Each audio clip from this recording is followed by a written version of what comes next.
played great in the first half. Biden was just tremendous. I've known Jordan for many years. You know, he came to our camp, and I had left Tennessee before he was obviously able to get recruited, and so I'm proud of him. I get after my team at halftime. I was very upset with our lack of effort and energy, our toughness, and Tennessee really outplayed us.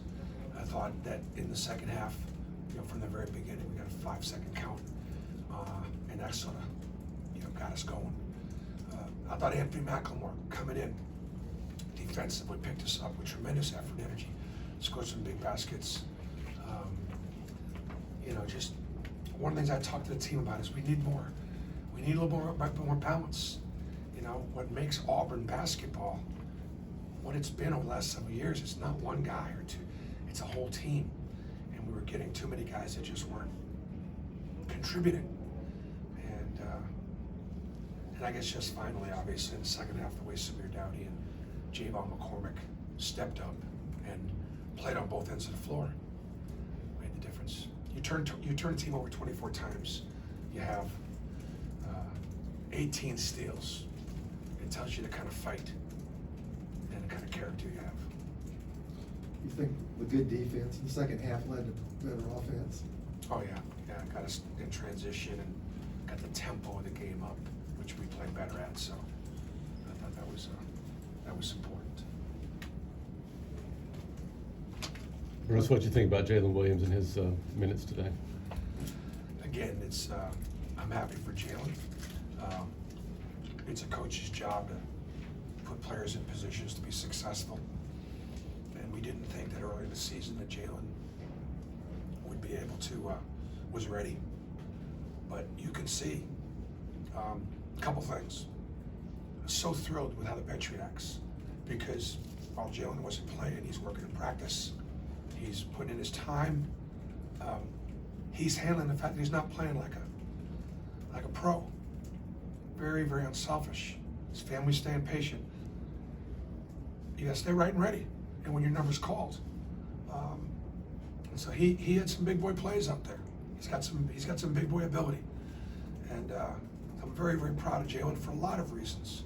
He's a terrific student. He got a 95 on a biology. I'm not sure what it was. I don't think it was a test. It was a pretty important project. And so I'm calling him Dr. Williams now, because he wants to be a doctor. So it was he's had a big week. Was that pass to himself off the backboard in the dunk, was that something he's done before, or did that just happen? I haven't seen him do that since AAU. But he got himself in trouble, and he wasn't going to get a very good shot off, so he just did what came natural. I actually told him, I said before the game, I said, do me a favor, be Jalen Williams out there. Do what you do. And if you can get more guys doing that, do what you do. It'll help. You guys had a pretty big advantage for points in the paint, even though you didn't out-rebound them. That's sort of an interesting stat. Well, we got to the rim in the second half. We put a body on their shot blockers a little bit. They blocked a lot of shots. Obviously, you know, the officials were gonna let us play at the rim and let them get vertical, and so getting fouled was difficult. But and we got there, missed too many free throws too, which was an issue. But we did get the ball to the rim, you know, and that was one of our game plans. They doubled Austin, so it was difficult to get Austin, you know, more than we were able to get him. When we played smaller and faster and quicker, that's when we played better. You said the other night that you had to figure out a way to win without Isaac. To do a 17-point second half comeback without him, how big was that? Well, we had 9 players that played and 9 players scored. And, you know, obviously, I think, you know, Al played a little better. Devin, you know, played better and was out there in crucial moments making big shots. You know, Jaywood had his moments, and those are all freshmen. They're young kids. You know, we're not going to win without them. You know, we're just not. You know, and so I just think they obviously stepped. Now, can we build on it? You know, how does Tennessee shoot 52%, 42% from 3, and play, you know, score 41 points in the first half, and in the second half we just play with greater effort and energy and get things up. We have to play every day the rest of the way like we did in the second half. And if we do, we got a chance. You've talked about Devin needing to be more consistent, especially with this stuff outside of his offense. So he got 6 boards, looking good on defense in the second half. How proud are you for him taking that step in this game? I'm very proud of Devin. Devin's really been coachable. Like all of the younger kids, they need to continue. They got to get tougher. They got to get a little meaner. They got to get a little bit, it just, but it's, that's the challenge. But Devin's not afraid, and he's got great confidence, and he works. I mean, he's in the gym and he's doing the right things. He had a good week academically too. So I'm just telling you, it all kind of works together. Can you talk about the impact the crowd had in the second half? That the crowd was great. The students once again, tremendous. Another 11 o'clock game, and that's our last Saturday home game. That's it. So we played 2 more at home, Ole Miss and Texas A&M, right? That's what we got left. So it's kind of winding down. But I think this is one of those that we'll remember. We got to go back to Knoxville. That's going to be really tough. The last game of the year. But we'll celebrate this one. We'll celebrate this one.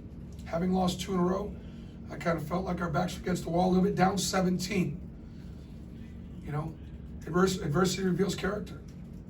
We're down at home to LSU. Came back at the end and won that. We play a team Tuesday. We're down 22. I got to figure out how not to get in a situation where we get ourselves in that position again. But very proud of our basketball team. Very grateful for the support. Bruce, I know you weren't aware of this during the game, but this Auburn handled pretty quickly a student who yelled something at Santiago and ejected him. Have they informed you of that? I was informed, and I appreciate the way Auburn handled it. Not who we are at all. This is an amazing campus with incredible students, and we are diverse, and we are welcoming. I've got nothing but respect for Santiago and his game, but that one person doesn't speak at all for the Auburn family. Bruce, what do you make of Tennessee's season so far with losing Turner and now kind of how they've adjusted? This was a pivotal game because they're going to leave feeling, oh my goodness, we're right there, they had it. To their credit, Rick Barnes, one of the best coaches in the country, had a great game plan. You saw what that game plan was in the first half. Turner was their point guard. Santiago is a great guard, but he's probably a little better shooter than he is a point guard. If they had him off the ball, Fulkerson's one of the most improved players in the league. And it's like, they're still a man down. It's hard to, in this league, right? I mean, that Tennessee team went to Kansas and about had them beat. I mean, Kansas is one of the best 2 or 3 teams in the country, and Tennessee went there and about beat them. This tells you what college basketball is all about. So the bottom line, you better be, what is it every night? I don't know who they got. I don't know who they got next. Who they got next? Arkansas. Got Arkansas next. We got Ole Miss next. It don't matter. Home or on a road, it don't matter. You got to bring it. So Tennessee's still in it. They're still in this thing. Struggled from outside again in the first half. How did you change your approach, if at all? Well, the approach we changed was defensively. I mean, I flat out lit into them. And we got after Tennessee, we turned them over, which created some transition. Tennessee's comfortable right now this year with this group playing at a slow pace. We are better playing at a fast pace. And we weren't committed to pressure. We weren't committed, because it takes a tremendous amount of effort and energy to be able to turn people over. We just didn't bring it. And as a result, Tennessee was handing it to us. They played harder, they played more physical, they played like they wanted it more. We got it turned around in the second half from a standpoint of we have backs were against the wall. Are we good? Coach, what do you call that dance move at the end there with the team? Yeah, I'm gonna have to go see my chiropractor after that last pelvic thrust.